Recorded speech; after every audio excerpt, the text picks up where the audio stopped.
우리 하나님의 은혜와 평강이 성도님들 가정에 충만하시길 바랍니다. 지난주에는 하나님의 사랑, 아가페 사랑이 무엇인가에 대해서 말씀드렸습니다.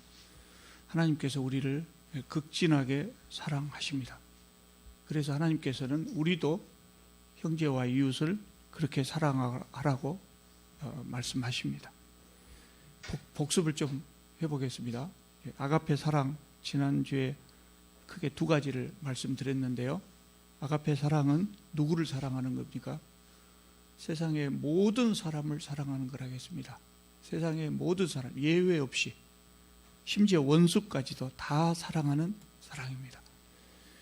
나는 다 사랑해도 저 사람만은 도저히 안 되겠다, 이런 생각이 있어서는 안 된다는 거죠.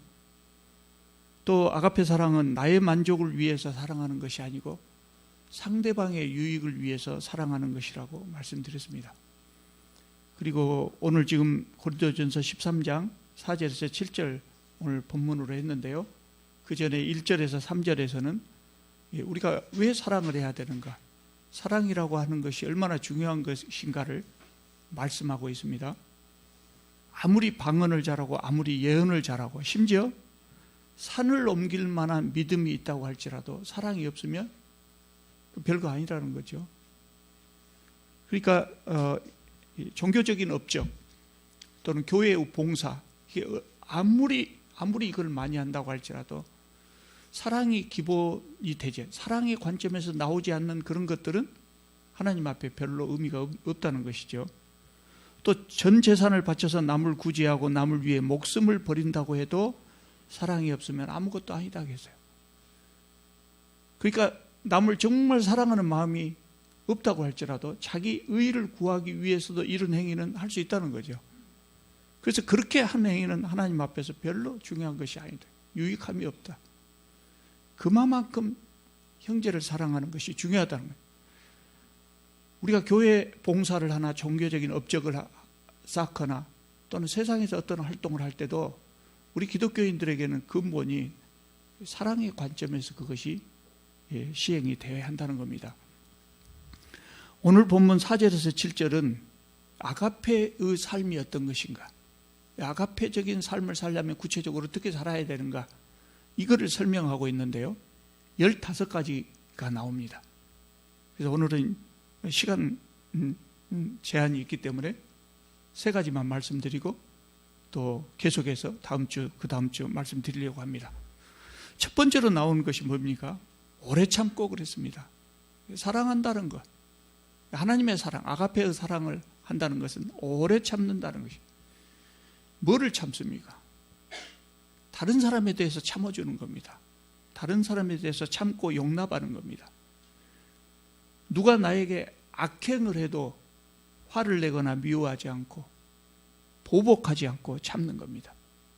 그냥 참는 것이 아니라, 아가페 사랑이라고 하면 그냥 참는 것이 아니라 그 화가 날 수 있지만 그 순간에도 그 사람에게 유익된 생각을 하고 그 사람에게 유익된 일을 하면서 참는 것입니다. 그러니까 오래 참는다고 하는 그 속에는 이미 용서가 포함되어 있죠. 용서가 포함되어 있는 인내입니다. 오래 참는다 했는데 얼마나 오래 참아야 될까요? 1년을 참을까요? 10년을 참을까요? 끝까지 참는 것이라고 했습니다. 끝까지, 계속해서 10번이고 100번이고 1000번이고 계속해서 참는 것이라고. 참 너무나 어려운 일입니다. 일반적으로 우리가 세상에서 누가 나에게 못된 짓을 했을 때 대부분의 사람들이 참지 못합니다. 근데 그 중에 2-3번 정도 참아준다고 하면 참 괜찮은 사람이라는 평을 받습니다. 근데 아가페 사랑은 그 정도가 아니라 끝까지 참는다는 거예요. 10번 참다가 더 이상은 못 참겠다, 11번째 화를 내면 그 아가페 사랑이 아니라는 겁니다. 정말 어렵습니다. 그러나 하면 할 수 있을 것 같습니다. 왜냐하면 우리는 이미 그런 인내를 해본 경험이 있거든요. 여러분 해본 경험이 있으세요? 다. 그래서 할 수 있을 것 같아요. 언제 그렇게 참아보셨습니까? 생각 안 나십니까? 자식에 대해서 참을 때 그렇게 참습니다. 부모는 자식에 대해서 오래 참습니다. 자녀들이 실수를 반복해서 또 실수하고 해도 부모들은 자식에 대해서 참아줍니다.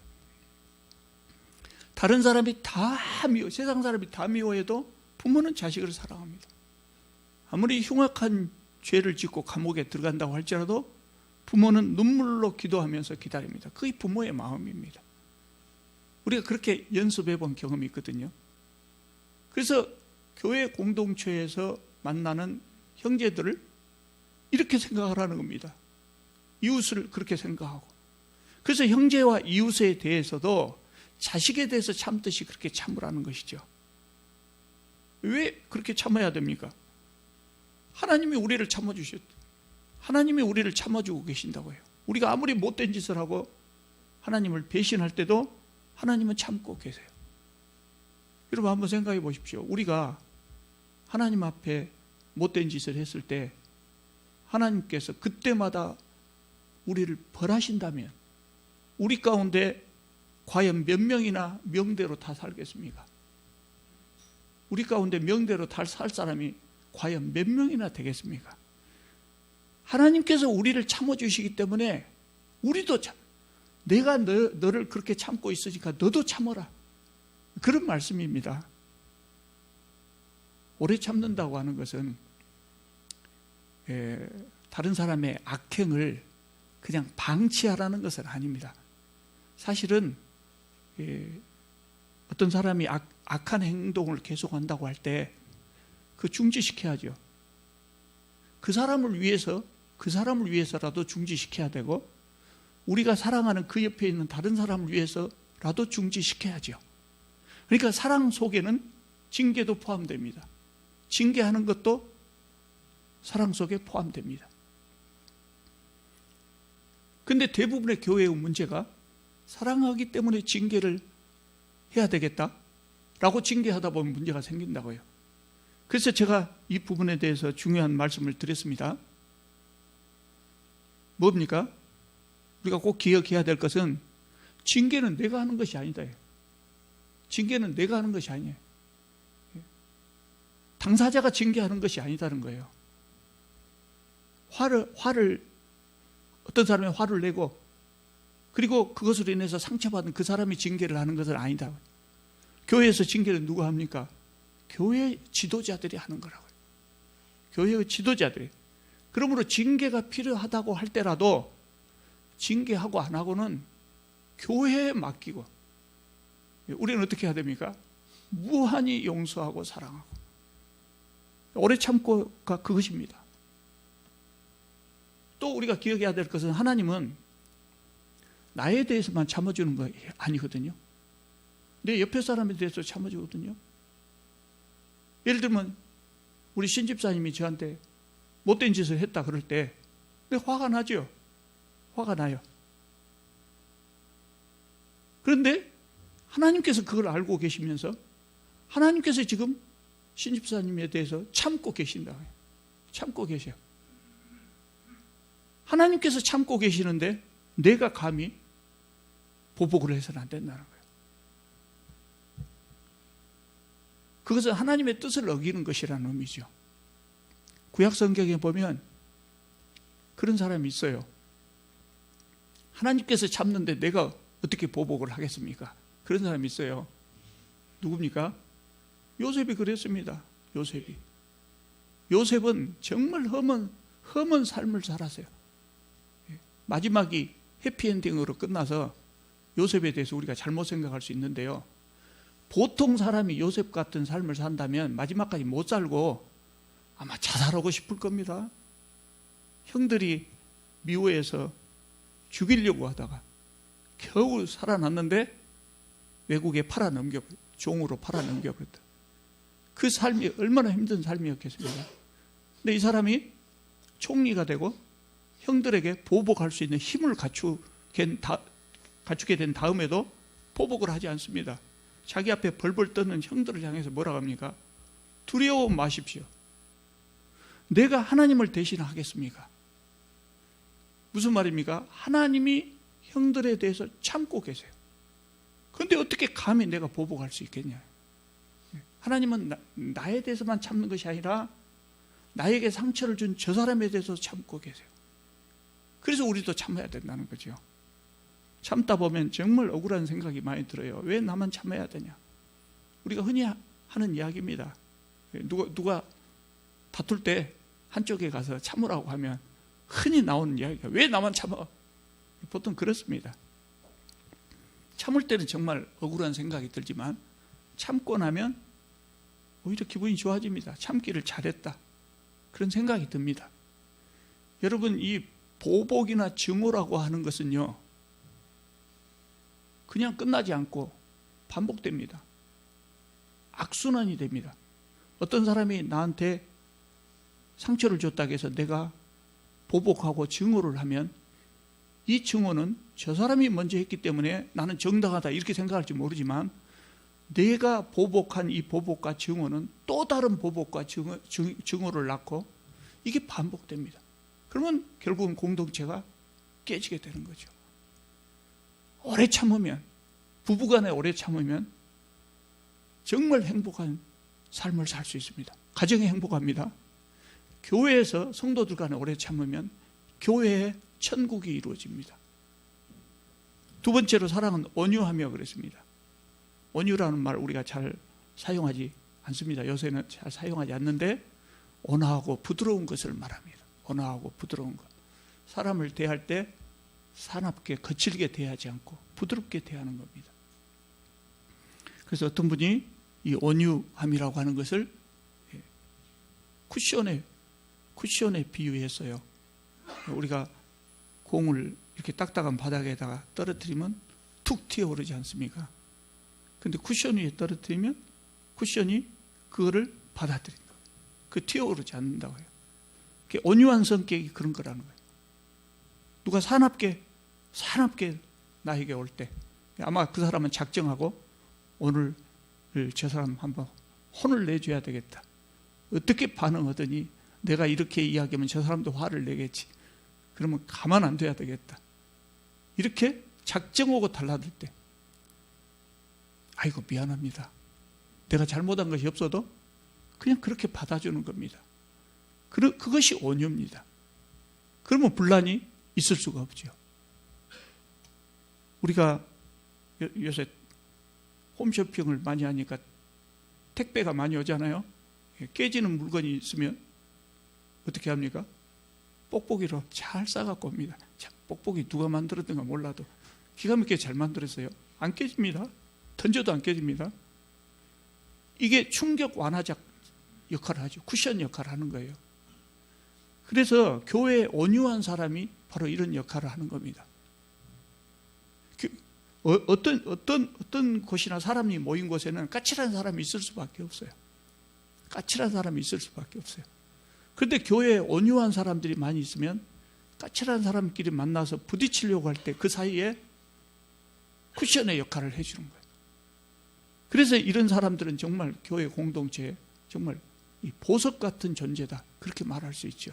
온유한 성품이 얼마나 좋은 성품인가 알 수 있습니다. 온유하게 사는 것은 어찌 보면 바보처럼 보일 수가 있어요. 항상 손해볼 것만 같습니다. 근데 실제로는 그렇지 않거든요. 여러 가지 좋은 점이 있습니다. 첫째로 하나님을 기쁘시게 합니다. 하나님이 원하시는 우리의 삶이 바로 온유한 삶이거든요. 하나님을 기쁘시게 해요. 복받을 행위예요. 두 번째로 나에게 평안을 줍니다. 온유하게 살면 나에게 평안을 줍니다. 기쁨이 있습니다. 제가 젊었을 때 20대 때는 흔히 세상을 어떻게 살아야 되는지 잘 모르잖아요. 근데 그때 경험을 한 건데요. 다른 사람이 나에게 화를 내고 나에게 상처를 주면 참으면 고통스럽더라고요. 같이 해대지 못하고 일방적으로 당하면 너무나 고통스러워요. 그래서 어느 날 작정을 했어요. 나도 같이 싸운다. 누구든지 걸리기만 해라. 나도 같이 한다. 그렇게 했어요. 누가 뭐라 하게 같이 싸웠어요. 후련했을까요? 안 했을까요? 후련했을까요? 더 고통스럽더라고요. 그렇게 화를 내고 싸우고 났더니 더 고통스러워. 남에게 못되게 굴면, 내가 남에게 못되게 굴면 그 사람에게만 상처를 주는 것이 아니라 놀랍게도 나에게도 상처를 주더라고요. 다른 사람이 나에게 화를 내고 그랬을 때 내가 상처를 받는 건 당연한데, 내가 남에게 화를 내도, 내가 남에게 상처를 줄 때도 이것이 툭 튀어오면서 나에게 또 상처를 주더라고요. 그런데 여러분 생각해 보십시오. 남이 나에게 준 상처가 더 아프겠습니까? 아니면 내가 남에게 상처를 줌으로 인해서 내가 겪는 그 상처가 오래 가겠습니까? 후자더라고요. 내가 남에게 상처를 주면 그것이 내 마음에 걸려가지고 그것이 더 아프더라고요. 그러니까 우리 말에 그런 말이 있잖아요. 맞은 사람은 발 뻗고 자도 때린 사람은 발 뻗고 자지 못한다. 온유하게 살면 내 마음에 평안이 있습니다. 온유하게 살면 다른 사람의 대접을 받습니다. 온유하게 살면 바보처럼 보이고, 그래서 다른 사람의 봉이 되고 그럴 것 같지만, 일단 그 단계를 넘어가면 아마 온유한 사람에게 더 심하게 하는 못된 사람도 더 세상에 있기는 있어요. 그렇지만 대부분의 사람들, 정상적이라면 온유한 사람을 만났을 때 저 사람이 온유하다고 하는 것을 알면 그 사람에 대해서는 더 조심하고 더 화를 안 냅니다. 그리고 그 사람하고 싸운 사람은 네가 더 나쁘다, 인정을 받습니다. 그래서 사람들이 대접을 받을 수가 있어요. 내가 온유하면 형제와 이웃이 상처를 받지 않습니다. 형제와 이웃이 상처를 받지 않으면 그 속에 사는 나도 행복해집니다. 그것이 천국입니다. 여러분, 우리 교회 공동체를 볼 때 사람들이 어떻게 하든지 내가 온유하게 참는다, 온유하게 오래 참는다, 그러면 그 사람이 상처를 받지 않습니다. 우리 옆에 있는 형제들이 상처를 안 받습니다. 우리 교회라고 하는 공동체가 상처를 받지 않습니다. 그럼 그 속에 있는 나도 마음이 평안하고 행복하다고요. 그것을 성경에서 뭐라고 하냐면 하나님 나라라고 그래요. 하나님 나라는 그런 나라예요. 하나님 나라는 남이 나에게 상처를 준다고 같이 해대면 점점 악순환이 돼서 그건 하나님 나라가 아니라 지옥이 될 겁니다. 그런데 계속해서 참고 인내하고 온유하게 대하면 다른 사람이 다 행복해져요. 나로 인해서 상처를 받는 사람은 없어요. 행복해져요. 다른 사람이 행복하면 그 속에 사는 나도 행복하죠. 우리가 발 딛고 사는 이 세상이 부패하고 타락한 세상이지만, 지옥 같은 세상일 수도 있지만, 우리가 교회 안에서 이런 사랑을 이룬다면 적어도 우리 교회만큼은 천국을 이룰 수가 있다고요. 그러니까 그 속에 사는 나는 얼마나 행복하겠어요. 그래서 온유한 삶을 하나님 우리에게 명령하시는 겁니다. 세 번째로 시기 문제가 나왔습니다. 사랑은 시기하지 않는다 그랬습니다. 시기심이 세상을 병들게 하고 나를 병들게 합니다. 그럼에도 불구하고 이거 나쁜 것인 줄 알지만 시기심을 버리는 것이 정말 어렵습니다. 심지어 기독교인들도 심지어 교회 안에서까지 시기를 합니다. 누구를 시기하겠습니까? 나보다 더 잘하는 사람을 보면 시기심이 생기죠. 나보다 못한 사람을 보면 시기심이 안 생기지 않습니까? 교회 안에서 나보다 잘하는 사람을 보면 시기심이 생깁니다. 뭘 잘하는 사람입니까? 신앙생활을 잘하고 교회 봉사 잘하는 사람을 보면 시기심이 생긴다고요. 정말 못된 마음이죠. 그러나 우리 마음에 그런 것이 있다고요. 저 사람은 나보다 훨씬 늦게 예수 믿었는데, 또는 저 사람은 내가 전도해서 예수 믿었는데 나보다 먼저 장로가 되네? 시기심이 생긴다. 세상에서 나보다 먼저 승진한 사람이나 나보다 먼저 부자가 된 사람을 시기하면 그것도 나쁘지만 가장 나쁜 시기는 교회 안에서 신앙생활을 잘하는 사람을 시기하는 거예요. 무서운 시기예요. 왜 그것이 가장 나쁘겠습니까? 하나님 나라를 방해하는 거예요. 하나님 나라를 방해하게 되거든요. 여러분, 우리는 정말 시기심을 버리기가 어려워요. 왜 그러냐면 시기심은 경쟁에서 나오기 때문이에요. 그런데 우리가 살아온 세상이 경쟁을 부추기는 세상입니다. 정말 못됐죠. 그런데 우리가 살아온 세상이 경쟁을 부추깁니다. 여러분 기억나신가 모르겠습니다. 저 때는 중학교 입시가 있었잖아요. 중학교 시험 받고 들어갔잖아요. 초등학교 6학년 삶이 전쟁입니다. 전쟁. 매주 시험을 보고 시험 성적대로 자리를 앉혀봅니다. 1등, 1등, 3등, 4등, 5등. 그때만 오면 죽겠더라고요. 그렇게 우리가 그런 세상에서 살아왔습니다. 그러니까 우리 마음에 경쟁심이 있습니다. 안 하려고 해도. 그것이 우리에게 시기심을 갖게 하는 겁니다. 시기라고 하는 것은 남이 잘 되는 것을 싫어하는 행위입니다. 그런데 이거는 아가페 사랑의 정반대죠. 아가페 사랑은 남의 유익을 구하는 겁니다. 남이 잘 되는 것을 보면 박수치고 내가 기뻐해야 되는데 그게 아가페 사랑인데 그렇지 못해요. 그래서 시기라고 하는 것은 아가페 사랑의 정반. 그래서 사랑은 시기하지 않는다고 한 거예요. 네 동생이 너보다 낫다. 그런 말 들어보신 적 있어요? 네 동생이 너보다 낫다. 기분 나쁩니다. 기분 나쁘죠? 왜 그래요? 우리 형제간에도 경쟁심이 있습니다. 형제간에도 엄마 젖을 놓고 경쟁을 하죠. 이제 거기서부터 시작될 겁니다. 그래서 기분이 나쁩니다. 근데 네 자식이 너보다 낫다 그러면 기분 나쁘게 생각하는 부모는 거의 없습니다. 왜냐하면 부모는 자식에 대해서 경쟁심을 갖지 않습니다.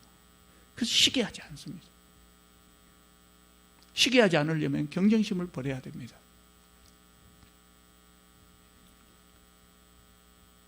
야구 선수는 옆에 더 잘하는 사람이 있고 연봉이 더 올라가고 그런 사람을 보면 시기할 겁니다. 그러나 야구 선수가 축구 선수를 시기하지 않습니다. 왜냐하면 자기 경쟁 상대가 아니에요. 야구 선수와 축구 선수는 경쟁 상대가 아니에요. 그러니까 시기하지 않습니다. 프로야구 선수 이승엽이 같이 정말 잘하는 프로야구 선수가 초등학교 야구 선수를 시기하지 않겠죠. 경쟁 상대가 아니기 때문에. 그래서 경쟁심이 사라지면 시기하는 마음을 없앨 수 있어요. 경쟁심을 버리려면 정말 어려워요. 우리가 평생 그렇게 살아왔으니까. 그래서 앞으로라도 우리가 자녀들 가르칠 때라도 경쟁하도록 가르치면 안 될 것 같아요. 그런데 저도 아마 우리 자녀들 키울 때 아마 그랬을 거예요. 왜냐하면 그렇게 살아와도 그렇게 나도 모르게 그렇게 된다. 심지어 어떤 교회는 교회 뒤에다가 막 그래프 그려놓잖아요. 전도 누가 제일 많이 했느냐, 누구 5명이다, 6명이다, 막 그래프가 올라오고 그러잖아요. 정말 성도들에게 상처를 주는 거거든요. 전도는 처음부터 우리 성격이 전도를 잘하는 달란트가 따로 있는 것 같아요. 더 잘하는 사람도 있고 더 못하는 사람도 있죠. 그런데 일방적으로 그래프로 경쟁을 시킬 일은 아닌 것 같아요. 어떻게 하면 경쟁심을 버릴 수 있을까요? 우리가 흔히 하는 말 구태의연하다고 생각할지 몰라도 그 정답이에요. 하나님을 바라보는 거예요. 경쟁심이라고 하는 것은 세상 사람들의 인정, 세상 사람들의 칭찬, 세상의 상을 기대하기 때문에 경쟁심을 가져요. 그런데 하나님의 인정을 받으려고 생각한다 하면 사람들의 인정 그거 무시해버리면 경쟁심은 사라질 수 있다. 하나님께서 인정하면 된다. 그것이 이제 첫 번째 정답입니다. 두 번째로 극복하는 방법이 있습니다. 교회 밖에는 놔두고 우리 성도들끼리 시기심이 일어날 때 그걸 극복하는 방법, 저 사람은 내 편이다라고 생각하는 거예요. 우리는 한 팀이다. 요새는 시즌이 끝났습니다만은 제가 야구 경기를 잘 보거든요. 자주 봐요. 작년에는 기아가 우승해서 기분이 좀 좋았습니다만은 젊었을 때처럼 엄청 좋은 것은 아니고 그래도 기분이 좋더라고요. 야구 시합을 볼 때 9회 말에 역전 홈런이 나오면 기가 막혀 봅니다. 그냥 세상 안 살고 싶을 때도 있었어요. 젊었을 때는. 지금은 그 정도도 아니지만 이기고 있는 9회 말 역전 홈런이 나오고. 작년에 기아도 그런 적이 있었죠. 8대 7로인가 이기다가 8대 0인가 7대 0으로 이기다가 그 역전이 돼야 볼 때요. 기가 막히지. 저것들 못 오는 놈들인가? 그런 생각이 들잖아요. 이게 보고 있을 때 상대팀 선수가 홈런을 치면 기가 막히고 화가 나거든요. 우리 편이 홈런을 치면 어쩝니까? 화 안 나요. 야구 선수들끼리 자기들끼리도 내가 홈런을 못 쳤는데 다른 애가 홈런을 치면 기분 나쁘지 않아요. 좋아해요. 막 박수치고 난리가 나죠. 왜냐하면 한 편이기 때문에. 이 사람이 홈런을 치므로 우리 팀이 이길 수 있기 때문에. 그래서 나보다 잘하고 시기심이 일어나려고 하면 우리는 같은 팀이다. 여러분, 우리 성도들 중에서 청소 잘하는 사람이 있으면 좋겠죠. 나하고 같은 구역인데 오늘 몇 구역입니까? 1구역이 아마 청소 당번인 것 같은데 1구역 청소 당번이에요. 그래서 내가 청소를 해야 돼요. 근데 우리 구역에 기가 막히게 청소를 잘하는 사람이 있어서 막 금방 해봅니다. 그러면 기분 나쁘겠습니까? 안 나쁘겠습니까? 저 사람이 다 해보니까 나는 편하게 끝난다고요. 얼마나 좋습니까? 그래서 교회 봉사 잘하고 일 잘하고 신앙 좋은 사람을 만나면 우리는 한 팀이다. 저 사람 내 편이다. 우리 함께 하나님의 나라를 이루어야 할 사람인데 저렇게 헌신적으로 해주니까 내가 얼마나 좋니? 우리는 한 팀이다. 이런 생각을 가져요. 그리고 또 한 가지 방법은 뭐냐면, 이 좀 어려운 방법입니다. 어렵기는 하지만 지금 현재 내 상태가 나에게는 가장 적합한 최적의 상태다. 하나님께서 나에게 최적의 상태로 만들어 주셨다고 생각하는 겁니다. 안분지족입니다. 월급이 좀 부족해도 또 다른 것들이 좀 부족한 것이 있어도 하나님께서 나에게 최적의 상태로 주셨다고 생각하는 겁니다. 매월 카드값 맞게 급급할지라도 하나님께서 이것이 나에게 가장 좋은 것이기 때문에 이 상태를 허락하셨을 것이다 라고 생각하는 겁니다. 다른 사람은 멋진 차 끌고 다니지만 나는 이렇게 깨재재게 산다. 그럴 때 하나님께서 그 사람에게는 그 상태에서 최적이고 나에게는 내 상태에서 최적, 나를 가장 행복하게 해줄 수 있는 상태가, 나에게 너무 많은 것을 주면 내가 지금 안 될 것 같으니까 이렇게 주셨을 것이다. 어쨌든 그런 식으로 나에게 최선의 것을 주셨다고 생각하는 겁니다. 실제로 하나님은 우리에게 늘 가장 좋은 것을 주시거든요. 가장 좋은 것을 주셔요. 그래서 나에게 있는 것이 하나님께서 나에게 주시는 최선이다라고 생각하면 나보다 돈 많은 사람, 나보다 승진이 빠른 사람 시기하지 않죠. 그것이 우리가 형제에 대해서 시기심을 갖지 않는 방법입니다. 오늘 세 가지 것 말씀드리면서 이것저것 말씀드렸습니다. 여러분 머릿속에 다 남아있지는 않을 겁니다. 적어도 그 생각만 들면 됩니다. 오래 참고 온유하고 시기하지 않는 삶을 대체, 오늘 조 목사 말을 들어보니까 그럴 것 같다. 한번 해봐야 되겠다. 그러면 되거든요. 다 내용을 다 기억 못해도. 사랑은 오래 참는 거라겠습니다. 형제가 나에게 서운해도 끝까지 참는 겁니다. 형제가 나에게 서운하게 해도 끝까지 참는 겁니다. 죽을 때까지 안 참아도 될 겁니다. 대부분의 경우에 상대방도 사람인데 계속 참아주면 염치가 있어서라도 더 못하죠. 오래 참는다고 하는 것은 형제가 나에게 서운하게 해도 끝까지 참는 겁니다.